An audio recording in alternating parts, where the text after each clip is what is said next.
जी नमस्कार दोस्तों, आप सभी का आपके अपने परिवार आईडी एग्ज़ाम में स्वागत है। तो कैसे हैं आप सभी के सभी। उम्मीद करते हैं कि आप सभी अच्छे होंगे और आपकी तैयारी भी अच्छी चल रही होगी। तो दोस्तों, जैसा कि आप सभी को पता है कि डेली शाम को हम 6 बजे UP triple S C PET का प्रैक्टिस सेट पे डिस्कस करते हैं, जो कि आज का प्रैक्टिस सेट नंबर आपका 6 है। इससे पहले हमने 5 प्रैक्टिस सेट सॉल्व कर चुके हैं। जिन लोगों ने उन प्रैक्टिस सेटों को नहीं देखा है तो चैनल पे जा कर के देख सकते हैं। और यह प्रैक्टिस सेट आपका यूथ पब्लिकेशन का है। तो दोस्तों, चैनल पे नए हैं तो चैनल को सब्सक्राइब कर बेल आइकन को दबाएं, ताकि आगे आने वाली वीडियो के अपडेट आप तक पहुंचते रहें। और दोस्तों, इस वीडियो में हम केवल जीके, जीएस, करंट अफेयर्स और हिंदी के क्वेश्चनों को कवर करेंगे। इसमें जो है हिंदी के गद्यांशों को हम नहीं कवर करेंगे। उन सभी को जो है मैथ, रीजनिंग और इंग्लिश के सब्जेक्ट को हम दूसरे वीडियो में कवर करेंगे। तो चलिए दोस्तों, क्लास को कंटिन्यू करते हैं। तो आज का पहला क्वेश्चन है दोस्तों, निम्नलिखित युद्धों को नीचे दिए गए कूट के आधार पर कालानुक्रम में व्यवस्थित कीजिए। तो इसमें से आपको बताना है कि कौन सा युद्ध पहले हुआ था। तो इन बात करें चारों में से, पहले बहादुरपुर का युद्ध हुआ था, जो आपका 24 फरवरी 1658 में हुआ था। कब हुआ था दोस्तों? 24 फरवरी 1658 में हुआ था। इसके बाद आपका धर्मत का युद्ध हुआ था, जो 15 अप्रैल को हुआ था। 15 अप्रैल 1658 में धर्मत का युद्ध हुआ था। इसके बाद आपका सामूगढ़ का युद्ध हुआ था, जो 29 मई को हुआ था। 29 मई 1658 को हुआ था। इसके बाद जो है खजुआ का युद्ध हुआ था, और खजुआ का युद्ध 5 जनवरी 1659 को हुआ था। तो ये सभी के सभी याद रखिएगा। बहादुरपुर का 24 फरवरी 1658, फिर इसके बाद धर्मत का युद्ध 15 अप्रैल 1658, फिर इसके बाद सामूगढ़ का युद्ध 29 मई 1658, फिर खजुआ का युद्ध 5 जनवरी 1659 में लड़ा गया था। तो ये सभी के सभी याद रखिएगा। अब कूट के माध्यम से देखेंगे राइट आंसर कौन सा हो जाएगा, जिसमें पहले नंबर पे दूसरे को, फिर पहले को, फिर चौथे को, फिर तीसरे को रखा हो। तो यहाँ से आपका कूट के माध्यम से right answer option number D correct हो जाएगा। तो याद रखिएगा दोस्तों, ऑप्शन नंबर डी करेक्ट हो जाएगा। आइए बढ़ते हैं अगले क्वेश्चन की तरफ। अगला क्वेश्चन है दोस्तों, निम्न में से किस मध्यकालीन शासक ने सार्वजनिक वितरण प्रणाली आरंभ की थी। तो इनमें से आपका राइट आंसर हो जाएगा अलाउद्दीन खिलजी ने सार्वजनिक वितरण प्रणाली प्रारंभ की थी। तो right answer option number A correct हो जाएगा। अलाउद्दीन खिलजी के द्वारा ये लागू की गई थी। चलिए देख लेते हैं अगले क्वेश्चन को। अगला क्वेश्चन है दोस्तों, भारतीय दर्शन की प्रारंभिक शाखा कौन है। तो भारतीय दर्शन की प्रारंभिक शाखा जो है आपकी संख्या है। तो right answer option number A correct हो जाएगा। तो याद रखिएगा दोस्तों। चलिए देख लेते हैं नेक्स्ट क्वेश्चन को। अगला क्वेश्चन कह रहा है दोस्तों, द्वितीय बौद्ध समिट का आयोजन कहाँ हुआ है। तो इनमें से आपका राइट आंसर हो जाएगा वैशाली में द्वितीय बौद्ध समिट का आयोजन किया गया है।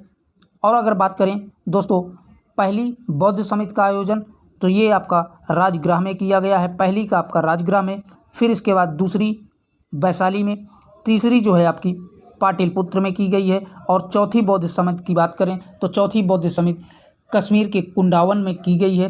तो ये चारों के चारों याद रखिएगा, जो कि बहुत ही एग्जाम के लिए उपयोगी है। पहली आपकी राजगृह में, दूसरी वैशाली में, तीसरी पाटलिपुत्र में और चौथी कश्मीर के कुंडावन में बौद्ध समिट का आयोजन किया गया है। तो याद रखिएगा दोस्तों। चलिए बढ़ते हैं अगले क्वेश्चन की तरफ।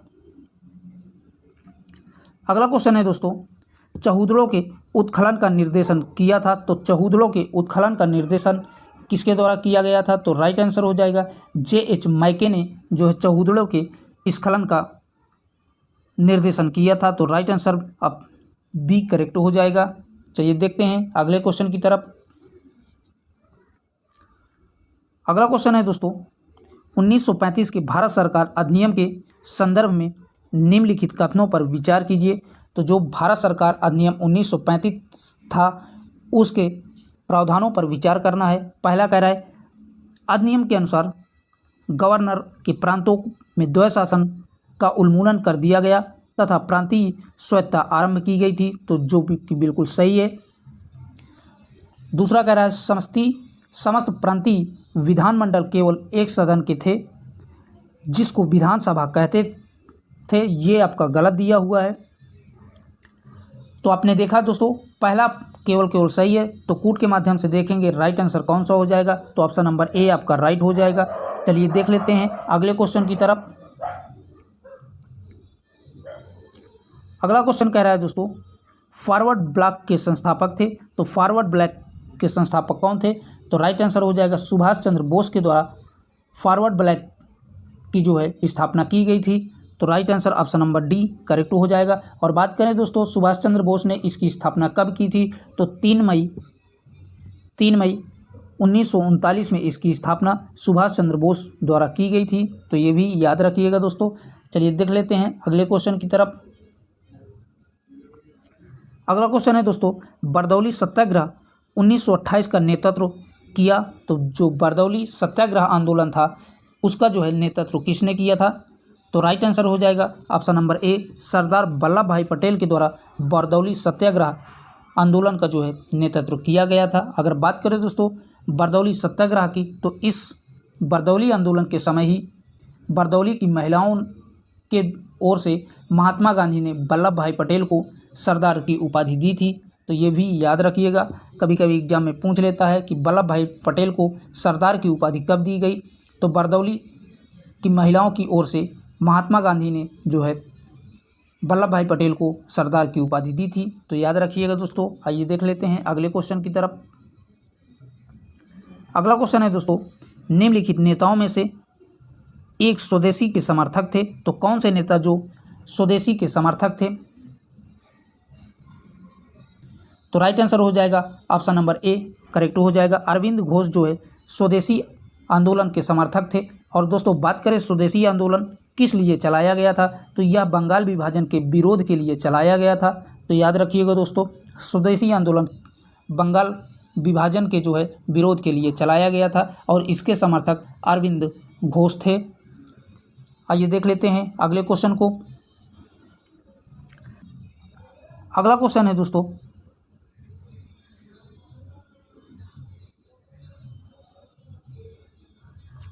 निम्नलिखित को सम्मिलित कीजिए तथा नीचे दिए गए कूट से सही उत्तर का चयन कीजिए। तो इनमें से आपको मिलान करवाना है, एक तरफ व्यक्ति दिया है और दूसरी तरफ उनसे संबंधित स्थापनाएं दिया है। तो राजा राम मोहन राय द्वारा किसकी स्थापना की गई थी, तो राजा राम मोहन राय द्वारा आत्मीय सभा की स्थापना की गई थी, तो पहले का दूसरे से। फिर है देवेंद्र नाथ टैगोर, तो देवेंद्र नाथ टैगोर जो है तत्वबोधिनी सभा का जो है गठन किया था। और अगर बात करें इसका गठन कब हुआ था, तो 1839 में इसका गठन हुआ था। और आत्मीय सभा का जो है तो आत्मीय सभा 1815 में राजा राम मोहन राय के द्वारा इसकी स्थापना की गई थी। और है तीसरा विवेकानंद, तो विवेकानंद जी द्वारा रामकृष्ण मिशन की स्थापना की गई थी। और रामकृष्ण मिशन की स्थापना की अगर बात करें तो ये आपका 1897 में की गई थी। और है तीसरा आत्माराम पांडुरंग, तो आत्माराम पांडुरंग का जो है प्रार्थना समाज से संबंध है। और अगर बात करें प्रार्थना समाज की तो ये 1867 में इसकी स्थापना की गई थी। तो आपने देखा ए का दूसरे से, बी का पहले से, सी का तीसरे से और डी का चौथे से, इस तरह मिलान है। तो कूट के माध्यम से देखेंगे राइट आंसर कौन सा हो जाएगा। तो कूट के माध्यम से आपका right answer option number A correct हो जाएगा, तो याद रखिएगा दोस्तों। चलिए देख लेते हैं अगले क्वेश्चन की तरफ। अगला क्वेश्चन कह रहा है दोस्तों निम्नलिखित समुद्री धाराओं में से कौन हिंद महासागर की धारा नहीं है। तो इनमें से आपको बताना है कि कौन सी जो है धारा हिंद महासागर की नहीं है। तो राइट आंसर हो जाएगा ऑप्शन नंबर डी करेक्ट हो जाएगा। बेगुएला धारा जो है ये आपका हिंद महासागर की धारा नहीं है। ये बेगुएला दक्षिणी अटलांटिक महासागर की एक ठंडी धारा है, तो याद रखिएगा दोस्तों। चलिए बढ़ते हैं नेक्स्ट क्वेश्चन की तरफ। अगला क्वेश्चन कह रहा है दोस्तों, निम्नलिखित में से कौन सा युग्म सही सुमेलन नहीं है। तो इनमें से आपको बताना है कौन सा जो है सही मिलान नहीं है। तो यहाँ से दोस्तों ऑप्शन नंबर डी आपका राइट हो जाएगा, नाइजीरिया रबात, यही आपका गलत दिया है। नाइजीरिया की राजधानी रबात नहीं होती है, नाइजीरिया की राजधानी अबूजा है। तो ये याद रखिएगा, यही आपका गलत दिया हुआ था। और बाकी के घाना, आक्रा, केन्या, नैरोबी और नमीबिया, विंडहाक, ये सारे के सारे सही हैं। तो याद रखिएगा ऑप्शन नंबर डी आपका राइट हो जाएगा। चलिए देख लेते हैं अगले क्वेश्चन को। अगला क्वेश्चन कह रहा है दोस्तों, पहला है कथन, काली कपास वाली मृदाएं वर्षाहीन खेती के लिए आदर्श हैं। तो ये आपका गलत दिया हुआ है। काली कपास वाली मृदाएं वर्षाहीन खेती में नहीं होती हैं। कारण कह रहा है काली कपास वाली मृदाएं सूक्ष्म कणिका होती हैं, जो कि बिल्कुल सही बताया है। तो पुट के माध्यम से देखेंगे राइट आंसर कौन सा हो जाएगा, जिसमें केवल आर को सही बताया हो। तो ऑप्शन नंबर डी आपका राइट हो जाएगा, जिसमें एक गलत है परंतु आर को सही बताया है। तो याद रखिएगा। चलिए बढ़ते हैं अगले क्वेश्चन की तरफ। अगला क्वेश्चन है दोस्तों, जम्मू श्रीनगर राजमार्ग पर जवाहर सुरंग संबंधित है। तो जवाहर सुरंग किससे संबंधित है। तो राइट आंसर हो जाएगा पीर पंजाल श्रेणी से जवाहर सुरंग संबंधित है। तो ऑप्शन नंबर ए राइट हो जाएगा। और दोस्तों बात करें इस सुरंग की, जवाहर सुरंग की का निर्माण जो है 1954 ईस्वी में किया गया था। तो ये भी याद रखिएगा, इसकी स्थापना या इसका निर्माण जो है 1954 ईस्वी में किया गया था और यह पीर पंजाल श्रेणी से संबंधित है। तो ठीक है दोस्तों, बढ़ते हैं अगले क्वेश्चन की तरफ। अगला क्वेश्चन है, भारत में किस राज्य में महिला साक्षरता न्यूनतम है। तो भारत में जो है सबसे कम महिलाओं की साक्षरता बिहार में है। तो right answer option number A correct हो जाएगा। अगर बात करें दोस्तों यहाँ पर महिलाओं की साक्षरता कितनी है, तो यहाँ पर महिलाओं की साक्षरता 51.5% है। तो याद रखिएगा दोस्तों, कभी कभी ये भी एग्जाम में पूछ लेता है। चलिए बढ़ते हैं अगले क्वेश्चन की तरफ। अगला क्वेश्चन है दोस्तों, भारत में मुद्रा की आंशिक परिवर्तनीयता का अर्थ है। तो यहाँ से आपको बताना है राइट आंसर कौन सा होगा। तो right answer option number B correct हो जाएगा। भुगतान संतुलन के चालू खाते पर परिवर्तनीयता जो है यही आपका राइट हो जाएगा। चलिए देखते हैं अगले क्वेश्चन की तरफ। अगला क्वेश्चन है दोस्तों, भारत में निर्धनता के स्तर का आकलन किया जाता है। तो भारत में निर्धनता के स्तर का आकलन कैसे किया जाता है। तो राइट आंसर हो जाएगा ऑप्शन नंबर सी, परिवार के उपयोग व्यय के आधार पर। तो right answer option number C correct हो जाएगा, याद रखिएगा दोस्तों। चलिए बढ़ते हैं अगले क्वेश्चन की तरफ।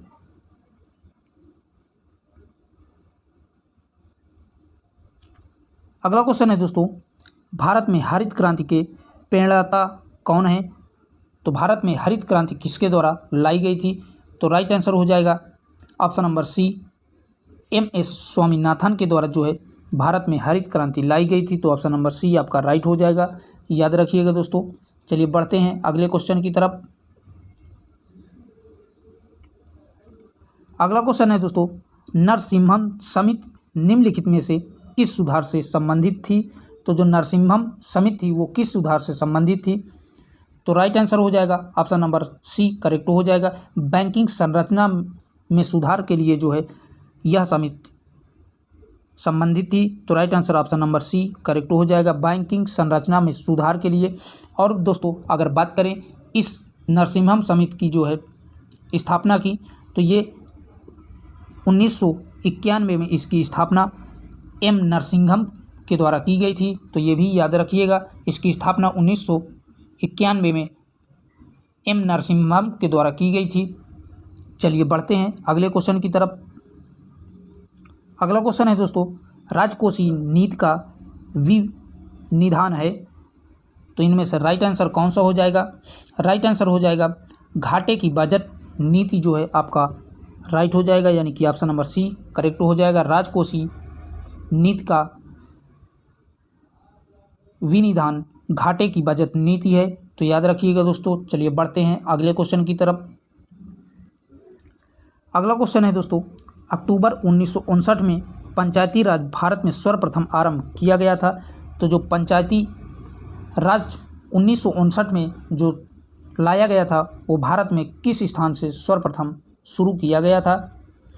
तो राइट आंसर हो जाएगा Rajasthan, option number A correct हो जाएगा। बलवंत राय मेहता समिति की सिफारिशों से 2 अक्टूबर 1959 में राजस्थान के नागौर जिले से पंडित जवाहरलाल नेहरू के द्वारा इसका शुभारंभ किया गया था। तो याद रखिएगा दोस्तों, राजस्थान के नागौर जिले से पंडित जवाहरलाल नेहरू द्वारा पंचायती राज का आरंभ किया गया था।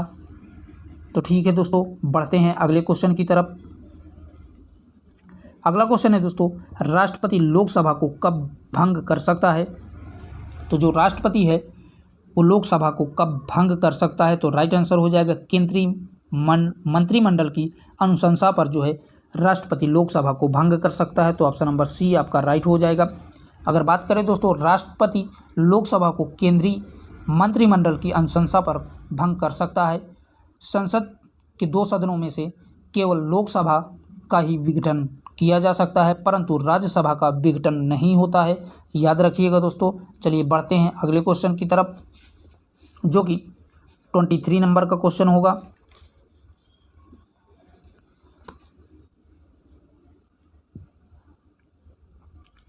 क्वेश्चन कह रहा है दोस्तों, संघीय संविधान की सामान्य विशेषताओं की सूची नीचे दी गई है एवं अंत में दिए गए कूट की सहायता से उन विशेषताओं का चयन कीजिए। तो इनमें से आपको बताना है कि संघीय संविधान की जो है कौन सी विशेषता है।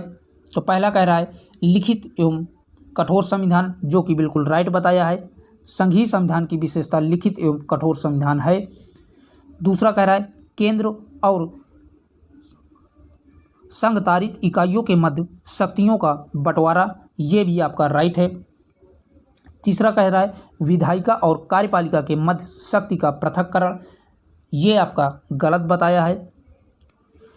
विधायिका और कार्यपालिका के मध्य शक्ति का पृथक्करण संघीय संविधान की विशेषता नहीं है, यह आपके अध्यात्मात्मक शासन प्रणाली की विशेषता है। तो यही आपका गलत है। चौथा कह रहा है द्विसदनी राष्ट्रीय विधानमंडल, ये आपका सही है। तो आपने देखा पहला, दूसरा और चौथा आपका राइट है। तो कूट के माध्यम से देखेंगे राइट आंसर कौन सा हो जाएगा। तो राइट आंसर हो जाएगा ऑप्शन नंबर सी, जिसमें पहले, दूसरे और चौथे को राइट बताया है। तो ऑप्शन नंबर सी आपका राइट हो जाएगा। तो याद रखिएगा दोस्तों। चलिए देख लेते हैं अगले क्वेश्चन को। अगला क्वेश्चन कह रहा है दोस्तों, निम्न में से किन अनुच्छेदों को राष्ट्रीय आपातकाल के दौरान निलंबित नहीं किया जा सकता है? तो इनमें से आपको बताना है कौन से जो है अनुच्छेदों को राष्ट्रीय आपातकाल के दौरान निलंबित नहीं किया जा सकता है। तो यहाँ से आपका राइट आंसर हो जाएगा ऑप्शन नंबर डी करेक्ट हो जाएगा। अनुच्छेद 20 तथा 21 को जो है राष्ट्रीय आपातकाल के दौरान निलंबित नहीं किया जा सकता है। तो ऑप्शन नंबर डी आपका राइट हो जाएगा। और अगर बात करें दोस्तों अनुच्छेद 20 की, तो अनुच्छेद 20 अपराधों के लिए दोष सिद्ध के संबंध में बताता है। और अनुच्छेद 21 की बात करें तो अनुच्छेद 21 प्राण और दैविक स्वतंत्रता के संबंध में बताता है।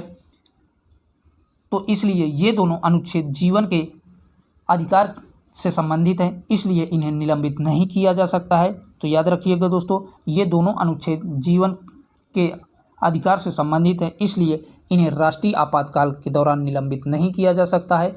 चलिए देख लेते हैं अगले क्वेश्चन को। अगला क्वेश्चन कह रहा है दोस्तों, भारत के संविधान में उद्देशिका का विचार लिया गया है। तो इनमें से आपका राइट आंसर कौन सा हो जाएगा? तो राइट आंसर हो जाएगा ऑप्शन नंबर डी करेक्ट हो जाएगा। भारत के संविधान में उद्देशिका का विचार यूएसए के संविधान से लिया गया है। तो ऑप्शन नंबर डी करेक्ट हो जाएगा। चलिए बढ़ते हैं अगले क्वेश्चन की तरफ।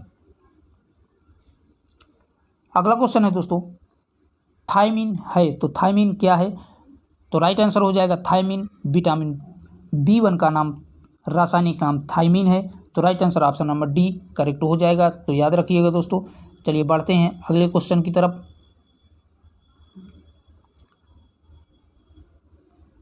निम्न में से कौन सा कोशिकांग आनुवांशिकी अभियांत्रिकी से संबंधित है? तो इनमें से आपको बताना है कौन सा कोशिकांग आनुवांशिकी अभियांत्रिकी से संबंधित है। तो राइट आंसर हो जाएगा दोस्तों प्लाज्मिड्स, यानी कि ऑप्शन नंबर सी आपका राइट हो जाएगा। प्लाज्मिड्स जो है कोशिकांग आनुवांशिकी अभियांत्रिकी से संबंधित है, तो याद रखिएगा दोस्तों। चलिए बढ़ते हैं अगले क्वेश्चन की तरफ। अगला क्वेश्चन कह रहा है दोस्तों,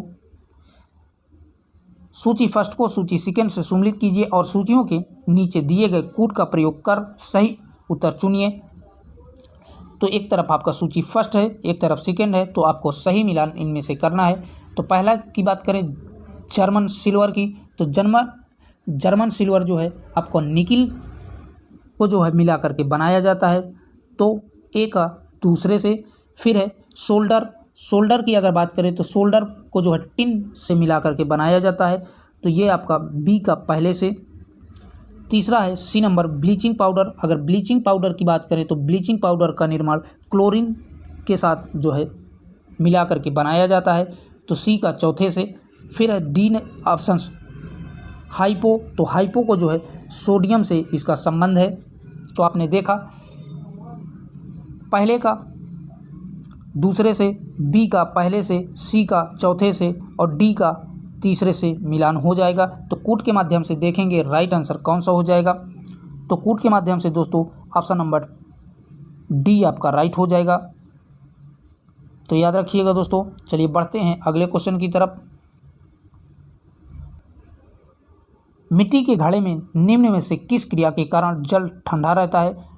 तो मिट्टी के घड़े में किस क्रिया द्वारा पानी ठंडा रहता है? तो राइट आंसर हो जाएगा ऑप्शन नंबर बी, वाष्पीकरण के कारण पानी मिट्टी के घड़े में ठंडा रहता है, तो याद रखिएगा दोस्तों।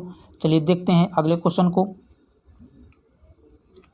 अगला क्वेश्चन कह रहा है दोस्तों, निम्नलिखित सिद्धांत पर रॉकेट कार्य करता है। तो रॉकेट जो है किस सिद्धांत पर कार्य करता है? तो रॉकेट जो है न्यूटन के तृतीय नियम पे कार्य करता है, तो राइट आंसर हो जाएगा संवेग संरक्षण के जो है सिद्धांत पर रॉकेट कार्य करता है, तो ऑप्शन नंबर सी आपका राइट हो जाएगा।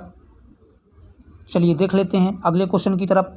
तो दोस्तों यहाँ से आपका 31 नंबर से मैथ के क्वेश्चन स्टार्ट हैं, जिनको हम दूसरे वीडियो में कवर करेंगे। 3-4 क्वेश्चनों के बाद आपका हिंदी के क्वेश्चन स्टार्ट हैं, तो चलिए देख लेते हैं हिंदी के क्वेश्चनों को। अगला क्वेश्चन कह रहा है जो कि 36 नंबर का क्वेश्चन है, सूरदास के गुरु थे। तो अगर सूरदास के गुरु की बात करें तो इनमें से राइट आंसर कौन सा हो जाएगा, फटाफट आप कमेंट बॉक्स में बता सकते हैं। तो right answer option number C correct हो जाएगा। वल्लभाचार्य सूरदास जी के गुरु थे, तो right answer option number C correct हो जाएगा, तो याद रखिएगा दोस्तों। चलिए देख लेते हैं अगले क्वेश्चन को। अगला क्वेश्चन कह रहा है दोस्तों, लोकोक्ति का सामान्य अर्थ है। तो लोकोक्ति का सामान्य अर्थ क्या होता है? तो राइट आंसर हो जाएगा लोक की उक्ति लोकोक्ति का सामान्य अर्थ होता है, तो यानी कि ऑप्शन नंबर ए राइट हो जाएगा। तो ठीक है दोस्तों, आइए देख लेते हैं नेक्स्ट क्वेश्चन को।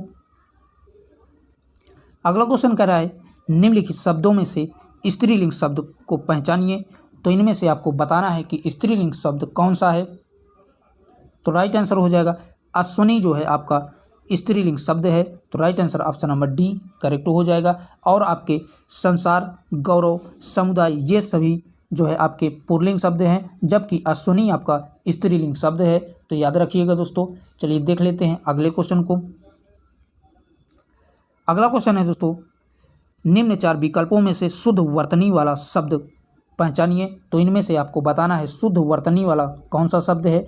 तो right answer option number 1 correct हो जाएगा इन चारों में से, और बाकी सभी के सभी गलत दिए हैं, जबकि कृष्ण आपका राइट दिया हुआ है, तो ऑप्शन नंबर 1 करेक्ट हो जाएगा।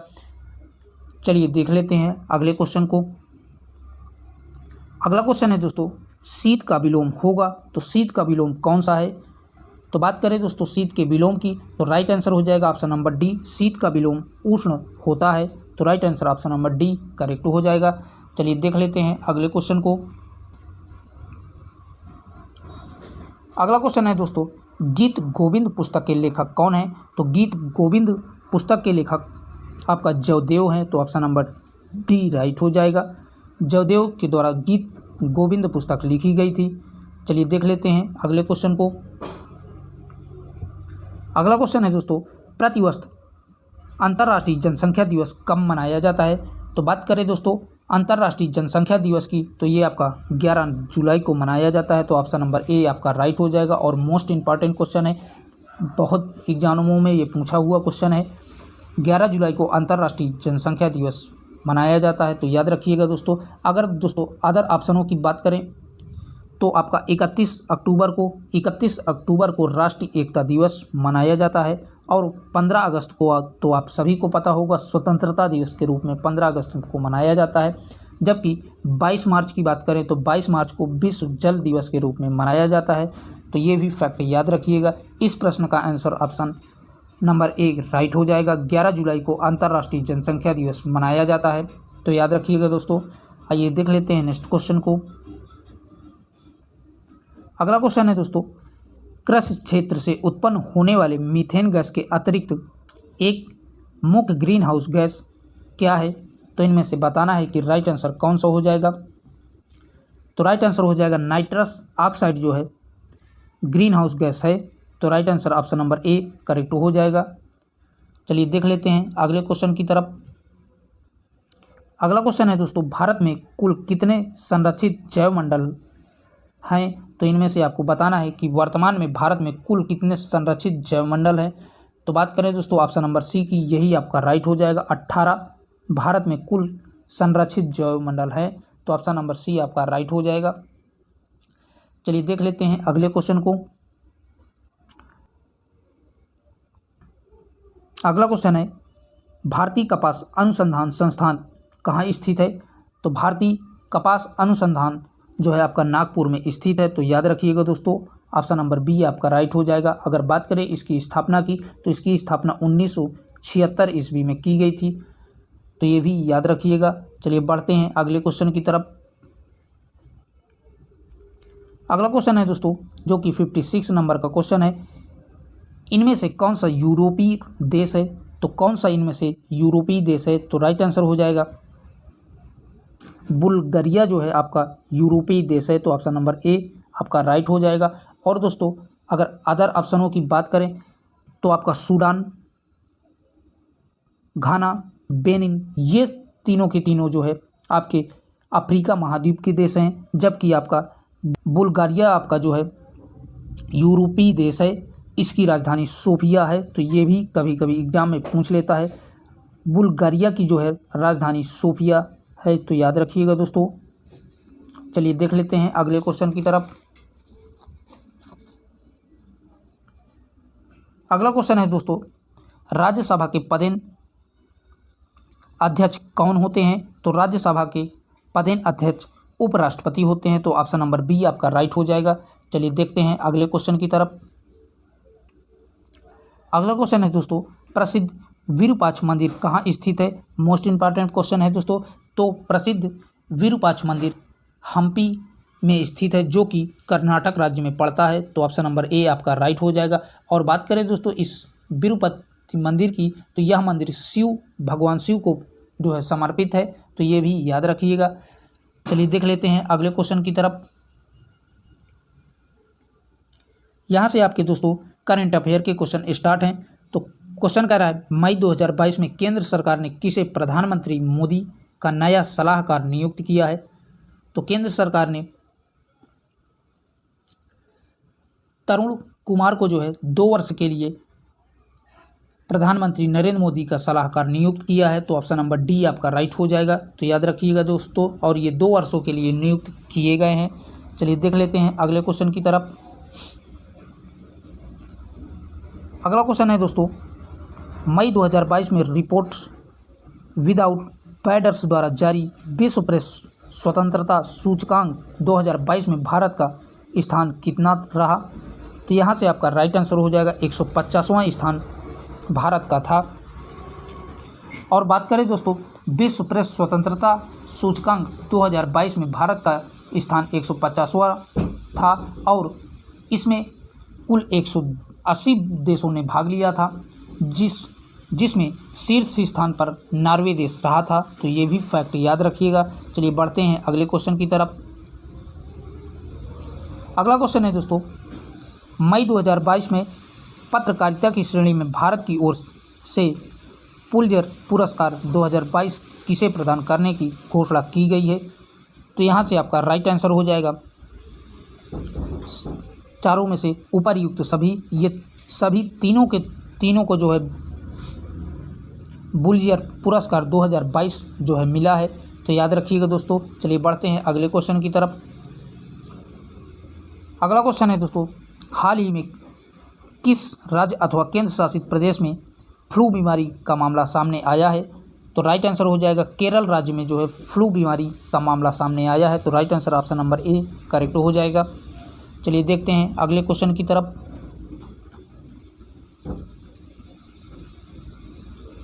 अगला क्वेश्चन है दोस्तों, मई 2022 में संयुक्त राष्ट्र में हिंदी के उपयोग को प्रोत्साहित करने के लिए हिंदी @UN परियोजना में भारत के कितने धन का योगदान दिया गया है। तो राइट आंसर हो जाएगा भारत के द्वारा $8 लाख का जो है योगदान दिया गया है। और दोस्तों बात करें दोस्तों इसकी शुरुआत कब हुई थी। तो इसकी शुरुआत 2018 ईस्वी में भारत के सहयोग के द्वारा प्रारंभ की गई थी। तो ये भी याद रखिएगा। चलिए बढ़ते हैं अगले क्वेश्चन की तरफ। अगला क्वेश्चन है दोस्तों, मई 2022 में 25वां मुख्य चुनाव आयुक्त किसे नियुक्त किया गया है। तो मोस्ट इम्पॉर्टेंट क्वेश्चन है दोस्तों ये। तो 25वां मुख्य चुनाव आयुक्त जो है राजीव कुमार को नियुक्त किया गया है। तो ऑप्शन नंबर सी आपका राइट हो जाएगा। तो याद रखिएगा दोस्तों। चलिए देख लेते हैं अगले क्वेश्चन को। अगला क्वेश्चन है दोस्तों, मई 2022 में किस राज्य ने ई अधिगम योजना की शुरुआत की है। तो इनमें से आपका राइट आंसर हो जाएगा हरियाणा राज्य ने ई अधिगम योजना की शुरुआत की है। तो ऑप्शन नंबर बी आपका राइट हो जाएगा। चलिए देखते हैं अगले क्वेश्चन को। अगला क्वेश्चन है दोस्तों, मई 2022 में महानिदेशक स्तर पर भारत ब्रिटेन राष्ट्रमंडल वार्ता कहाँ संपन्न हुई है। तो आपको बताना है भारत और ब्रिटेन के मध्य जो राष्ट्रमंडल वार्ता थी वो कहाँ पर संपन्न हुई है। तो राइट आंसर हो जाएगा नई Delhi. Option number D correct हो जाएगा। नई दिल्ली में संपन्न हुई है। तो याद रखिएगा। चलिए बढ़ते हैं अगले क्वेश्चन की तरफ। अगला क्वेश्चन है दोस्तों, मई 2022 में परिसीमन आयोग ने केंद्र शासित प्रदेश जम्मू कश्मीर के लिए कितने विधानसभा क्षेत्र निर्धारित किए हैं। तो राइट आंसर हो जाएगा 90 जो है विधानसभा क्षेत्र जम्मू कश्मीर के लिए निर्धारित किए गए हैं। तो right answer option number D correct हो जाएगा। आइए देख लेते हैं अगले क्वेश्चन की तरफ।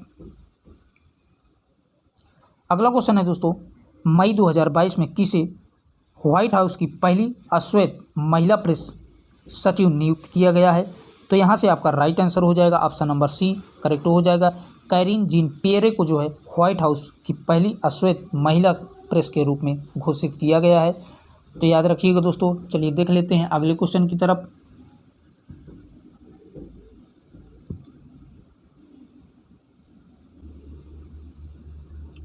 मई 2022 में किसे यूनेस्को के Guillermo Cano world press freedom award 2022 से सम्मानित किया गया है।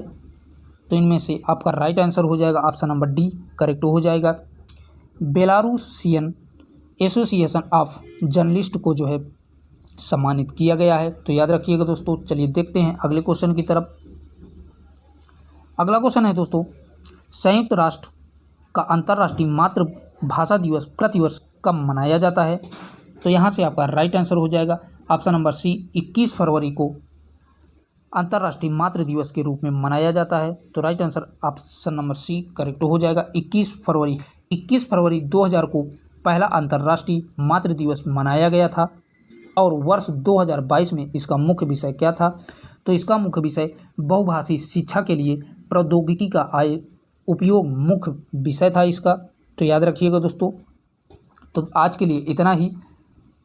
वीडियो को ज़्यादा से ज़्यादा अपने दोस्तों में शेयर करें। फिर मिलेंगे एक नया सेट के साथ। और अभी तक चैनल को आपने सब्सक्राइब नहीं किया है तो प्लीज़ उसे भी सब्सक्राइब कर लें। फिर मिलेंगे, तब तक के लिए बाय बाय, टेक केयर।